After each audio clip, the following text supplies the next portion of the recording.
Hello, everyone. Good evening, and thank you once again for joining me on this program tonight. My name is Tunde Disu, and this is a special program for men. Well, for men, that was the idea, but women are welcome as well. In fact, last week we had some ladies who contributed and were part of the program. So here we go again. The Admirals is special ministry for men. And the program that we've lined up is what we have captioned, Become a Better Man. Become a Better Man. And last week we looked at finding your knots, your non-negotiable, unalterable terms was what we looked at last week. And the feedback has just been amazing and it's been overwhelming. So here we go again this week with a new topic. We're going to be looking at another aspect as part of what is required, what is needed, what we have to do as men to become better. So today's topic is loaded. I am so excited about it. So let's go. Again, I'd like to mention quickly that we have an email address now. We have an email address for you to send your feedbacks and your comments to, or if you have a direct question for me, please feel free. The email address is theadmirals@yahoo.com. theadmirals@yahoo.com. So it's going to be exciting today, because what we'll be looking at today is I believe one of the core issues that will help every man, in fact, man and woman, every one of us to become better at who we are and at what we do. So it's looking good. I am raring to go. And please, as you're watching this program, please go ahead and share it. Share it so that you can have a footprint of it on your timeline, and so that your contacts, your friends and friends of friends also can partake of this wonderful program. So, without further ado, I think we'll kick off with the program for tonight. And people will join us as we go along. Again, what we're looking at is the broad title, the broad umbrella under which this program is captured is called Become a Better Man. What is required to become a better man? And on today's program, we are looking at the topic, how to conquer your fears. How to conquer your fears. Or put it simply, conquer fear. Conquer fear. Now, I know the moment you hear fear, a lot of things are going on in your head. What is he talking about? I'm not afraid, and all of that, which is great. But I'm sure that by the time we finish, you will understand that there is more to it than the four-letter word fear. So, what is fear? When you hear the word fear, what comes to mind? What do you think of? You think of being afraid, which is part of it. Some people, you think of phobia, which is another aspect of fear. But fear really, from a medical point of view, from a natural point of view, fear is a biological instinct that prevents us from doing stupid things that might kill us or hurt us. For example, fear kicks in with good reason when we see a snake, or when we look over the edge of a cliff. I don't know about you. A snake is one of those things that I'm not very friendly with. I just don't like the sliminess of it. And that is an element of fear. That is a way of fear kicking in when you see such a thing. Or some people might say, I don't like heights. And then you are standing at the edge of a cliff and you're looking down and it's like, please breathe, don't blow. again, that is an element of fear. So fear is a biological instinct. And what it does is the moment we come in contact or we come across that thing that makes us a little bit fearful, what tends to happen is there's a stimulus within our system that immediately kicks in, and our heartbeat actually will increase just over that short period. Also, fear is a feeling. Now, I need us to pay special attention to some of the words that are being used in the definition of fear here. Fear is a feeling induced by perceived danger or threat that occurs in certain types of organisms, which causes a change in metabolic and organ functions. I know that's a lot of biology there, but really what it's saying simply is it's a sense, a natural instinct. When we perceive there's a danger or threat, immediately some aspects of our body responds or react to that feeling of danger or threat. But when you look at it from the biblical point of view, the Bible says fear is a spirit. Fear is a spirit. And that is why the Bible says, God has not given us the spirit of fear, but of love, of power, and of a sound mind. So fear is a spirit. I like the definition that Joyce Meyer gave for fear. He said, fear is false evidence appearing real. False evidence appearing real. So having defined what fear is, let us now bring that back to where you and I are. How does that relate to us? Fear is not always rational. And I think that goes without saying. It is not always rational. In most cases, fear is not healthy. In most cases, it's not healthy. For instance, some people are afraid of flying in an aeroplane. And when you ask them why, what's the big deal about it? They say, in case there's a plane crash.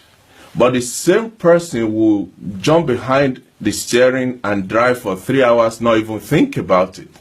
But statistically, it's been proven that you have more chance of surviving in a car crash than you do in an air crash. So now you can see how irrational fear can be. Sometimes you want to go for an interview, and as you are there, you're prepared, you've really prepared yourself, and then they call your name to say you are next, and suddenly your mouth goes dry. Everything just seems to stop at that instant. But then you sit before the panel, they ask you the first, the second question, and boom, you are already going for it. That initial feeling of, can I really do this? Have I got what it takes? Is fear. But the moment you go past that initial stage, you are up and running. So you can see the way fear works here. It is irrational, and sometimes it's not even healthy. I've heard of seasoned speakers who's is well known, is done public speaking for so many times, and then suddenly it's time to go on stage and they are fidgeting, they are sweating, they are going to the toilet. But give that same person 5 minutes on stage and he's a completely different person. All these are symptoms of fear. Funny enough, a statistics was done in America to find out what is the number one fear of people in America, and you won't believe what it was. The number one fear of most people in America is the fear of speaking in public. Now, that sounds not correct, but really that is what it is. In fact, the fear of death came at far back as number 5 in the list of what people are afraid of. So the question I'm asking is, what are you afraid of? What are your fears? What are those things that almost cripple you, stop you dead on your track. What are they? I'll give you some examples. I've talked about people being afraid of speaking in public. Some people are afraid of height. Some people are afraid of being rejected. Some people are afraid of flying, like we said before, spider or snake. Some people are even afraid of intimacy. Some people are very afraid of death. And some are afraid of lack and inadequacy and all of that. All that are symptoms, those are examples of what people are afraid of. The truth is this, ladies and gentlemen, well, gentlemen and the ladies that are with us tonight. While fear works to prevent us from physical pain, there's a flip side to fear. And the flip side is fear has the capacity to hold us back from, one, the pain of a crushed ego, and two, the excitement, the fulfillment, the sense of victory and success that we can experience if we can just go over the initial fear. So what I'm saying in effect is, even though fear is something that can help us, that can prevent us from doing ourselves harm or injuring ourselves or even killing ourselves, it can also work on the negative side by stopping us from experiencing victory and success. So what am I saying? I'm saying let us have the right perspective as far as fear is concerned. It's funny that when the Bible says God has not given us the spirit of fear, but of love, of power, and of a sound mind. It's amazing. Fear is what he hasn't given us. But in order to counter the effect of it, or the power, to neutralize the power of fear in our lives, the Bible God gave us three things. That tells you how strong this power of fear can be. He gave us love, power, and sound mind to counteract fear. Now, I don't know about you. There are certain things that I'm afraid of. Fear is not right. It's irrational, as we've said. But in order for us to overcome fear, in order for us to not even overcome it here, in order for us to understand fear, it's like anything else. In order for you to understand something, you must know a little bit about that thing or about that person, because that will help you to know how to relate to that person, how to handle them, how to talk to them, how to not talk to them in some instances. So I want us to look at some of the characteristics of fear. Some of the characteristics of fear. What are the characteristics of fear? The number one is fear is irrational. And I think we've covered that. Even though we live our life in such a way that we can't be completely 100% rational in our choices, in our behaviors, but every one of us should strive to live with reason and ration as a guide to our lives. It might not be possible to be rational 100%, but there is a good advantage for us to live with reason and with a bit of ration in our choices and in our decision. When you think about fear logically, when you sit back and say, okay, let's look at what this fear thing is about. How is it? You will realize that there's really no rational basis for fear. There is really no rational basis for fear.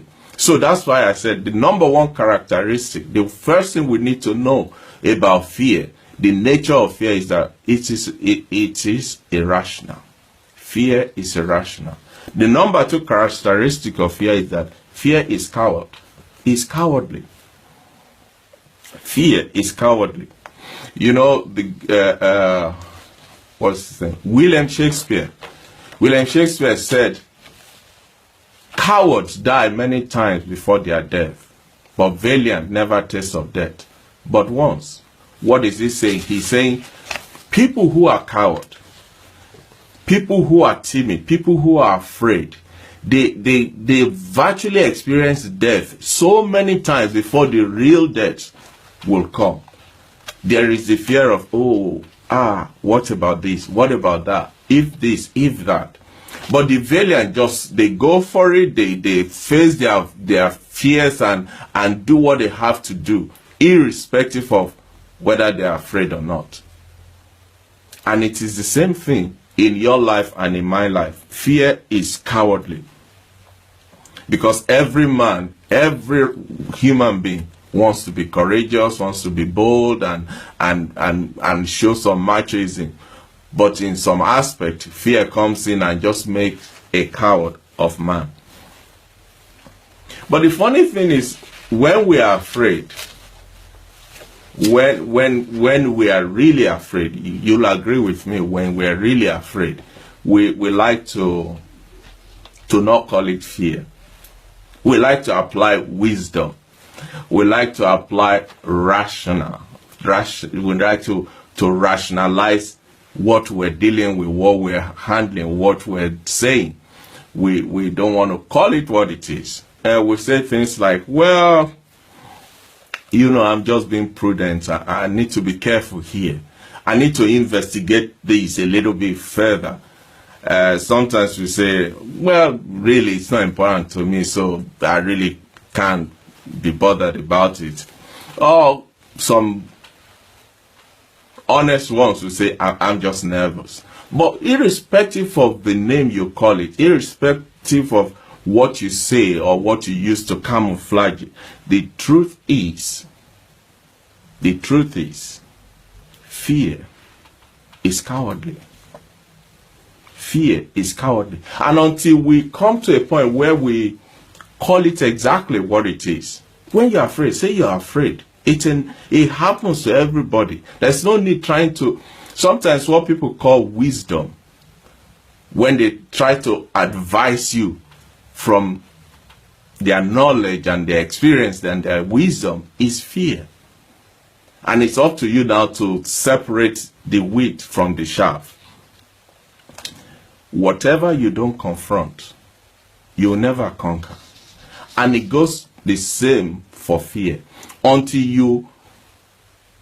you face your fear, until you stand up to it, until you make up your mind to say, this is not going to make a coward of me, it will always hinder you in one way or another. So fear is coward. That's the second characteristic of fear. The third one is fear robs you of your integrity. When you are afraid, when you harbor and you operate by fear, it robs you of your integrity. And as a man, come on guys, as a man, your integrity is critical, it's important. Your integrity. Now you may be saying, okay, what is integrity? Integrity is behaving in a way that is wholly congruous with your beliefs and values. Integrity is behaving in a way that is wholly in line with your beliefs and your values. So when you want to, for instance, when you want to do something and you believe that thing is the right thing to do, but because of fear, you choose not to do it, you have just violated yourself, you have violated your core values. Like we were saying last week, you've violated your knots, your non-negotiable, unalterable terms. One of them has just been violated. Your core value, the essence of who you are, what you stand for, what you believe, has just been compromised and violated because of fear.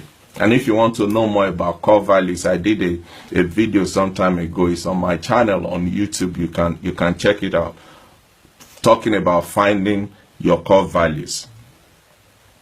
So living true to your principles will always involve a healthy measure of overcoming your fears. In order for you to actually live to the true nature, true character, the true person that you are, you will have to overcome fear. Now listen to this. Rosa Parks said, you must never be fearful about what you are doing when it is right. You must never be fearful about what you are doing when that thing is right. Now, Rosa Parks, as we all know, is the lady who who refused to give up her seat in the bus in Alabama, which the civil rights movement people then jumped on and made into a big thing, which was part of the movement for the equality that Americans were not giving to the blacks then. But she said, you must never be fearful about what you are doing when that thing is right. When that thing is right. Don't be afraid to say, speak out against evil. Stand up for what is right. Defend the weak. Proclaim your faith without fear or intimidation. Let your light so shine in a way that you carry yourself the way you act. All these are demonstration of the fact that your integrity matters to you, and you will not allow fear to rob you of it.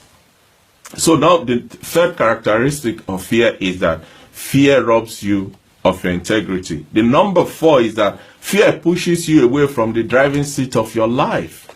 Fear pushes you away from the driving seat of your life. As a man, you are the captain of your own life. You determine where your goal is and you map out the route to get to that goal. But as you pursue this laudable program of achieving your goal, of reaching your destination, fear will come knocking at your door. And if you allow it, what it will do is it will shift you away from the driver's seat of your life into the passenger seat, and fear will control all your life. And eventually you will never end up in your predetermined or your previous destination in life, or achieve the goal that you set for yourself. So fear has a tendency of shifting you out of the driver's seat and take over your life. Fear turns analysis into paralysis. Well, I need to check this. Well, maybe we need to analyze that. What do you think about this data? How do we apply this to that? But if we apply this and you continue to try to explain, try to analyze, try to validate this data against that data, and really the bottom line is you are afraid. You are afraid. And please, again, please go ahead and share this program. Go and share it so that you can have a footprint of it on your timeline, and also you can have it can be available to your friends and friends of friends. Fear makes coward of men. It just takes away every essence of manhood from man. People say, I know what to do, but I don't know why I'm not doing what I know to do. The answer is simple. Fear. You are afraid. You are afraid. You are afraid. So, the fourth characteristic of fear, we said, is fear pushes you from the driver's seat of your life, and eventually you will never arrive at your destination or achieve your goal. So the fifth characteristic of fear is that fear leaves regret. Fear leaves regret. Yes, we say, well, a man does not live in the past or dwell in the past. That's true. But a man has to learn from the past. But in the course of learning, you don't allow the past to hinder you from the future. I say to people, don't let your past rob you of your today and deny you of your tomorrow. Don't let the fear of the past, don't let the past rob you of your today and deny you of your tomorrow. If you allow fear to keep keep you from seizing various opportunities that life will throw at you, that life will bring your way, that life will give you an avenue to take advantage of. If you allow fear to stop you from seizing the moment and going for gold, you will inevitably you will look back. One day, you will look back and you will kick yourself hard. Especially as a man, you will kick yourself so hard and ask yourself, you mean I gave up all of that because of fear? Imagine the pain that you will carry, that you will have to, the torment of knowing you could be living your dream life, you could be married to your sweetheart, you could be in the job of your life, you could be riding the best of your life, but because of fear, you didn't go for it. Even though the opportunity was there right in front of you, all you have to do is stretch out, grab it, and run with it. But fear robs you, and therefore it leaves you with regret. Number 6, fear slows down your personal growth. You remember this program, we say it is become a better man. And that is why we're looking at this topic today on fear. On fear as one of the things that can stop you from becoming a better man. But if you tame it, if you take control of it, if you conquer it, there is no stopping you from becoming a better man. Every man strives to improve himself, to be a little bit better than the way they were yesterday, to be better than their story of last year. But the truth is, there could be no growth without risk or pain. We need to face the reality that in order for you to birth something, in order for you to bring forth a new you, in order for you to turn a new leaf, in order for you to improve your life, you have to pay the price. The truth is, you will pay the price, either now or later. The only challenge is when you have to pay later, you pay with interest. So you might as well go ahead, pay the price now, and develop yourself. Become a better man. But when we talk about improving yourself, I'm not advocating that you now go and be comparing yourself with your neighbor, with your brother, your colleague in the office, your classmates, and all of that. In fact, the Bible says when you compare yourself one with another, it's a foolish thing. It is a foolish thing, because your race is different from my race. Yes, we may have been together in the same class, we may have been in the same office, we may have been together even from the same parents, but your race, your life, the life that God planned for you is different from mine. So there's really no basis of comparison. The only person that you need to compare yourself with, the only person that you need to compete with, is the man in the mirror. When you look in the mirror and you're shaving, when you look in the mirror and you're combing your hair, when you look in the mirror and adjusting your tie, that man that you seeing that is looking at you directly into your eyeballs in the mirror is the only person you have to contend with. Is the only person you have to compete with. Is the only person that you have to be better than. And guess what? That man is you and me. Amen. So, in summary, we have talked about the characteristics of fear tonight. We've talked about the fact that fear is irrational, fear is cowardly, fear robs you of your integrity, fear takes your driving seat away from you and leaves you with regret, and finally, we said fear slows you down in the area of your growth. Now, I want to ask you, does any of these characteristics, can you relate to any of them? Is there anyone you could say, oh, I think you got my number there, Tunde? That exactly is talking to me. That is me described in that characteristic of it. In fact, that is the one I am dealing with. That is a challenge that I'm currently facing. If that is if you can relate to any of this, I'd like to hear from you. Just put a comment and you see, This platform, like we said, is for us to help one another, to encourage, to motivate, and hold each other accountable so that together we can all become better men and women, of course. So please go ahead. Tell us, let us know exactly which of these characteristics of fear you can relate to in your life. Because now we're going to be looking at how to deal with them, how to overcome fear. But again, remember we said you need to identify it. You need to be willing and committed to confronting it in order for you to overcome it. What you don't confront, you cannot conquer. So go ahead, tell us what is the fear, or which of these characteristics that relates to you, that you're dealing with, that is affecting you, or that is your address. That's where you live now. So that together we can rub minds and help one another become better men. And don't forget, we now have an email address. The email address is theadmirals@yahoo.com.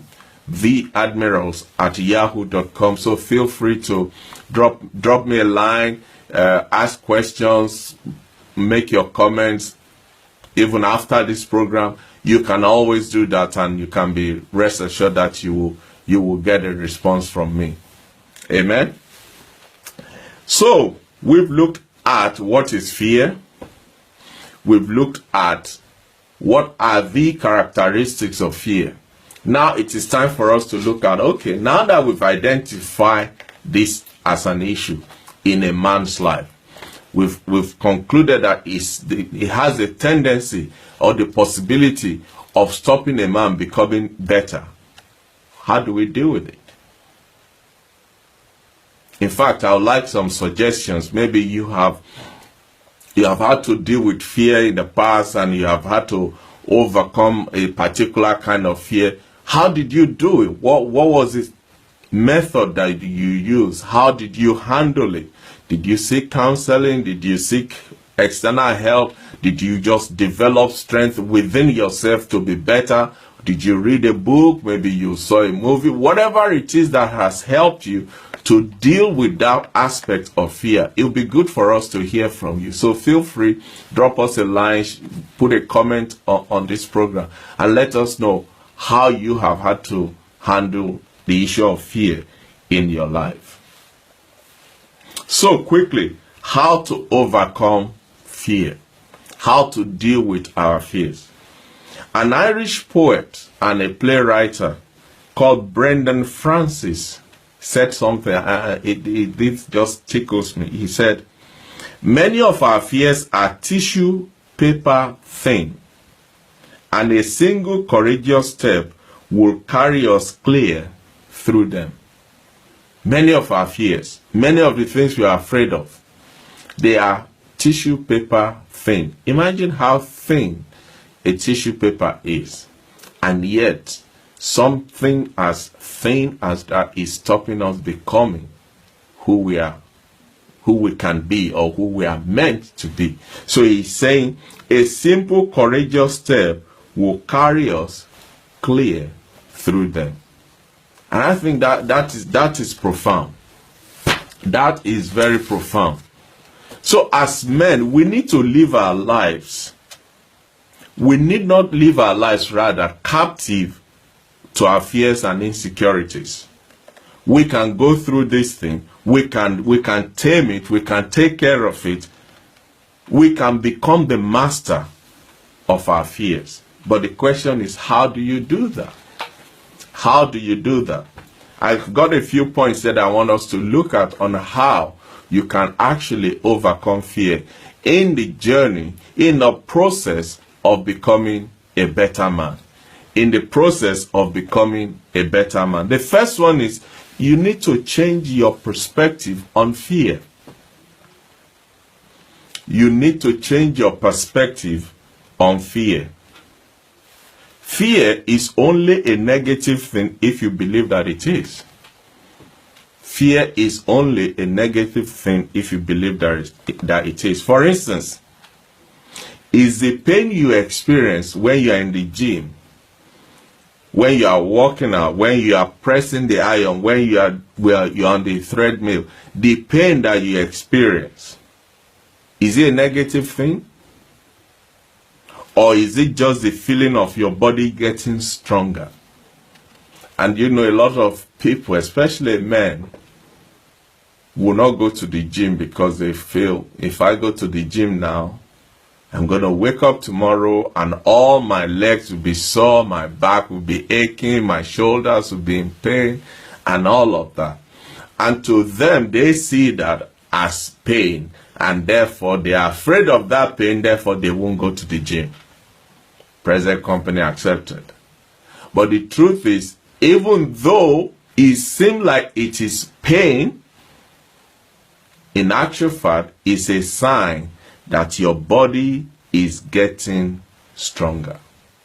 Can you see how a sudden change, a shift in perspective on fear suddenly gives you the ammunition to overcome it? You can choose to think about it simply as the pain your body experiences as your character develops and expands. There is very little growth where there is no pain and work. There's very little growth where there is no pain and work. So how do you change your perspective? I've just mentioned that you need to change your perspective on what fear is. So the question then I'm sure you're asking is, so how do you do that? How do you change your perspective? Number one thing is you need to elevate your vision, and your perspective will change. You need to elevate your vision, and your perspective will change completely. Imagine you are in a building that is 5-story. It's a 5-story building. Say you are on the 2nd floor and you look out of the window. There is a limit to what you can see, because there are other houses all around you that are blocking your view, your vision of the horizon. Still in that same building, go all the way to the 5th floor, maybe to the flat roof, and then look at what you can see. You're still in the same building, still in the same environment, and yet your perspective of the landscape of the area will completely be different. Why? Because you elevated your vision. And it's the same thing with fear. You just need to elevate your vision. You need to think about it in a different way. And once you do that, you tap into the solution of how to overcome fear, just by changing your perspective. When you look at pain, you could look at, when you look at fear, you could look at it as pain, as we said earlier. But the flip side to that is you could look at it as an adventure. For instance, this program is an adventure for all of us. You remember I said at the beginning, this is a journey of discovery, and we are all going to discover ourselves and some other things as we go along. So you can look at it as pain, or you can look at it as an adventure. What is an adventure? What is an adventure? An adventure is anything that takes you out of your comfort zone into an unexplored territory. An adventure is anything that takes you out of your comfort zone, out of your familiar zone, out of the things you are used to, and exposes you to something completely you've probably never seen, never experienced, never been in the vicinity before. For instance, some people, they're just animals of habit. If they are buying food, for instance, from the local Chinese, they order the same thing day in, day out, day in. Meanwhile, on the menu, there are about 50 or 60 different foods, but they don't want to touch it. They just want that one thing that they are used to. You need to be adventurous. You need to open your life up. You need to explore and find out what else is out there. There are people who have not been out of their very close area for all of their lives. Meanwhile, this whole world is waiting for the manifestation of you and I. So you need to enjoy some adventures in your life. And this is one of the ways by which you demolish and conquer fear. Change your perspective. Come out of your comfort zone and explore, be exposed to the outside world. Number 2, change your perspective on risks. Change your perspective on risks. Differentiate between short-term risk and long-term risk. The two are completely different. There's a major difference between short-term risk and long-term risk. See, the root of our fear is our fear of trying something new and crashing or burning or falling flat on our face. And that's ego. The idea that if I try that and it didn't work, if I try that and I fail, if I try that and I fall, fear will make you live in the world of if. What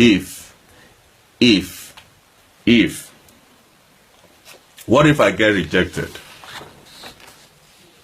What if I get rejected? What if it didn't work out the way I planned it? What if I fall? What if they laugh at me? Especially those who are afraid of speaking in public. Or even speaking to your next door neighbor. Speaking to a stranger in the mall. Or what if they just look at me somehow? So? And you go about with what if. But the truth is, all the what ifs, they are short-term risks. They are short-term risks. Yes, there is a chance they will reject you. Yes, there is a chance they will laugh at you. Yes, there is a chance they will ignore you. Yes, there is a chance you will fall or fail. But they are all short-term risks. If you don't take those risks, this is what you've done. You have just signed up for not enjoying the benefit of the long-term risks. In making short-term risk assessment calculation, you are leaving out the long-term risks, a risk that is far riskier than any short-term. By not looking at the long term, by allowing the short term risks to stop you, you have just given up on a bigger risk, bigger than your short term ego that will be bruised because somebody said no to you. And let me help you. The long term risks are things like this: the risk of never amounting to anything because you refuse to try. Imagine that. The risk of not amounting to anything because you refuse to try. The risk of living a completely mediocre life because you refuse to grow. The risk of looking back 10, 20, 30 years down the line and your stomach is turning with regret because you took the shortcut, because you took the short risk. The risk of missing out on the experience and always wondering what it would have been like if you had just stepped out. What it would have been like if you had just spoken to that stranger.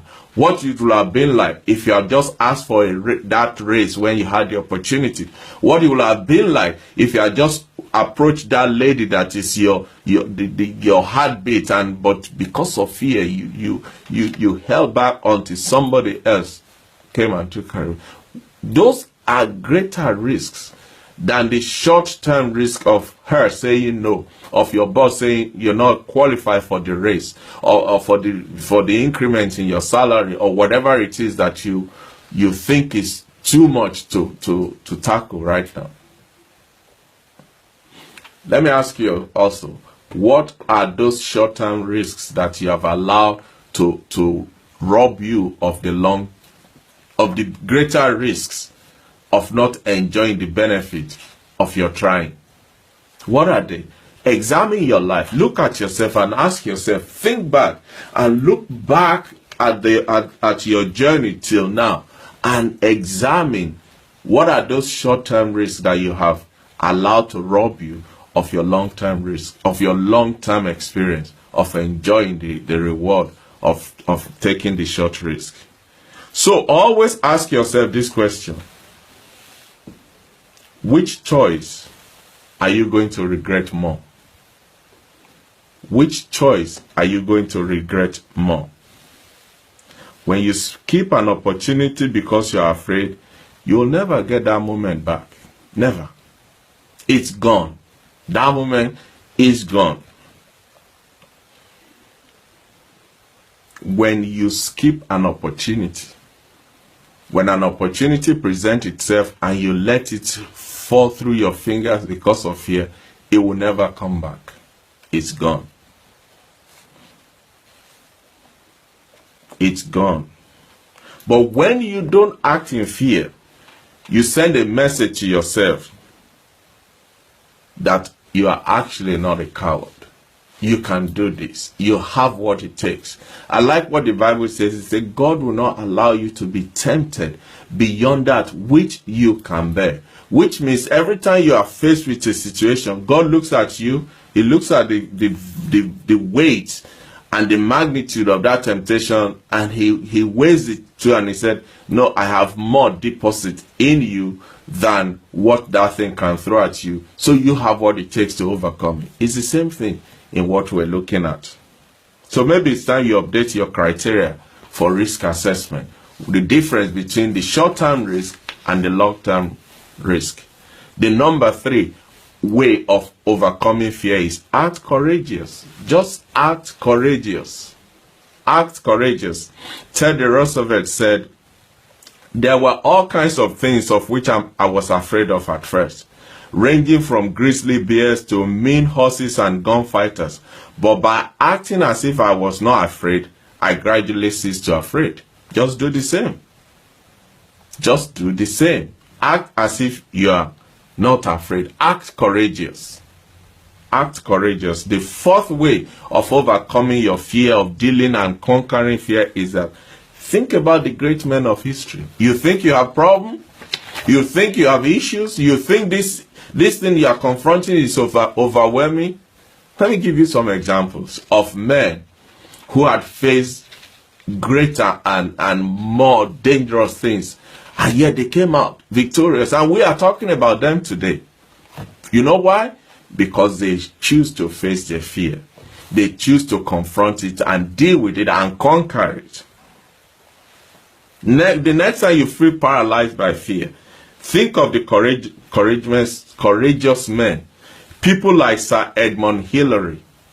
Sir Edmund Hillary in 1953 was the first man to get to the top of Mount Everest. Imagine that. In that bitter cold. Yet, he faced that mountain and he took it. And he got to the top. Stood on top of it and he said, yes, I got you. And today, we're making reference to him because he faced his fear and conquered it. And guess what he said? He said, people do not decide to become extraordinary. Rather, they decide to do extraordinary things. That's all it is. He didn't choose that to become famous and a star, but he chose to do an extraordinary thing, and all the other things were added to him. Look at the life of Noah. God said to Noah, build an ark, there's rain coming. Nobody has seen rain before, so nobody knew what it was. But Noah set out to build the ark. Took him about 100 years to build that ark. Imagine the ridicule. Imagine the naysayers. Imagine the name callings. Imagine what he would have faced. People saying, are you out of your mind? What is rain? Have you seen one before? But he persisted. And only Noah and his family were saved. Next time you are afraid of doing something, maybe picking up the phone to call your boss to say, I'd like to have a meeting, or you want to talk to your next door neighbor, or you want to go and play golf with some people that are seemingly pros and you never been on a golf course before. When next time you are afraid of doing something, think about those astronauts who sat in the cockpit of Apollo 13. They don't know where they're going. They don't know if they'll get there.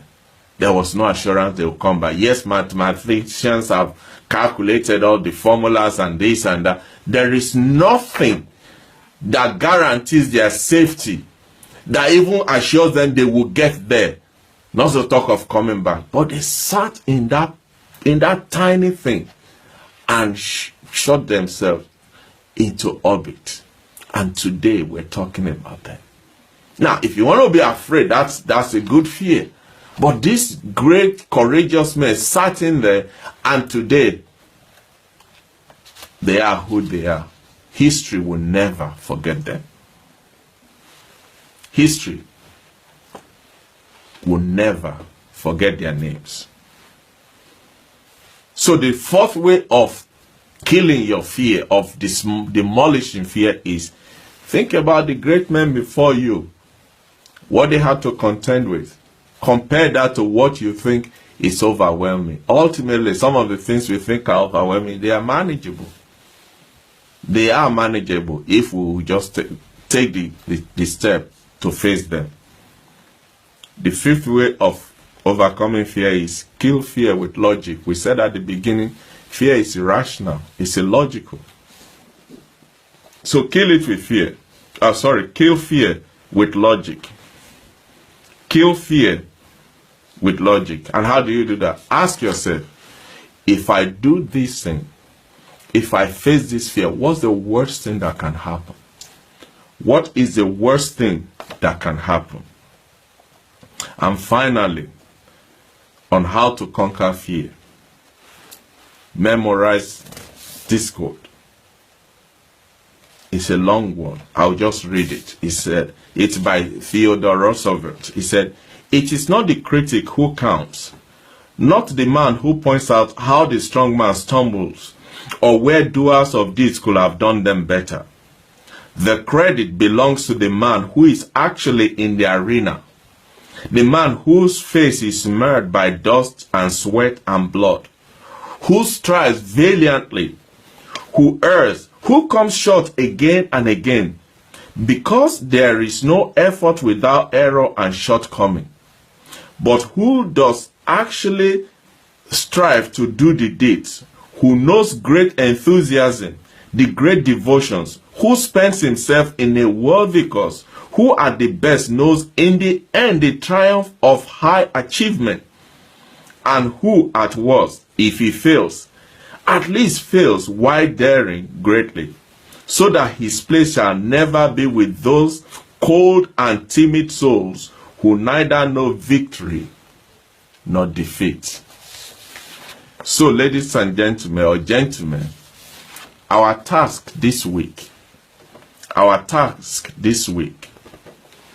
is for us to pick something that has become a dread, something we are afraid of. What is this thing that you are fearful to do? Pick that one thing. Pick that one thing. And use these avenues, these points that we've raised on how to overcome fears, to deal with them. Deal with that one thing. And report back to us. Let us know what you did, how you did it, what the outcome is. Are you still having some challenges in there? Let us be each other's keeper. Let us be each other's helper. Let us be each other's brother as we become better men. Because that's who we are. That's what we are. That is what we are meant to be. Better than we are. And as we continue in this journey of becoming better, of achieving greater things together, I am so convinced that our lives will manifest. We will become the fullness of our potentials. Our families will be better off for it. The society will be better off for it. The world at large will remember us for being and achieving who God has called us to be. So the task this week is for you to take one aspect of what area of fear you have.